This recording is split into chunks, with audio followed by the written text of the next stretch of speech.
Polresta Denpasar akan mengerahkan sedikitnya 2.180 personil untuk mengamankan perayaan Natal dan Tahun Baru.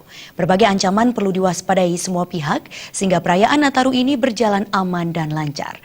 Hal itu disampaikan Wakapolresta Denpasar, AKBP Nyoman Artane dalam rapat koordinasi dengan berbagai pihak terkait di Mapolresta Denpasar.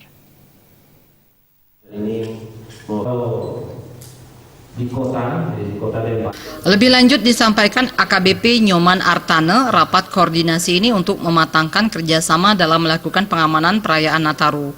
Seperti diketahui, wilayah hukum Polresta Denpasar sampai saat ini relatif aman dan kondusif.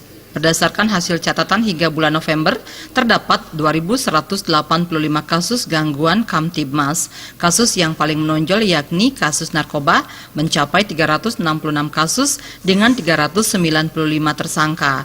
Sementara di Wilkum Polresta Denpasar terdapat 104 gereja. Nantinya pengamanan gereja dilakukan oleh pihak kepolisian maupun keamanan dalam gereja sendiri. Polresta mengerahkan sedikitnya 2.180 personil dalam pengamanan kali ini. Natal dan Tahun Baru.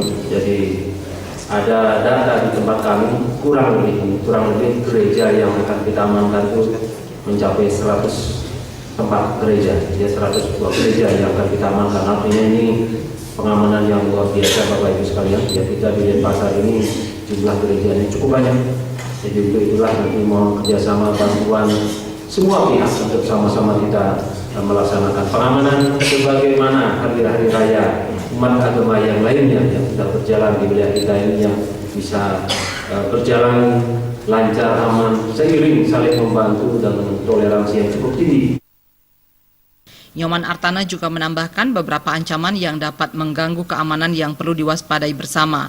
Di antaranya aksi terorisme, aksi sweeping yang dilakukan oleh ormas tertentu terhadap pengguna kostum salah satu agama, peredaran petasan, miras, perkelahian, maupun kebut-kebutan di jalan. Untuk itu, Wakapolres meminta semua pihak secara bersama-sama ikut serta menjaga keamanan dan ketertiban. Raiswantara, Bali TV.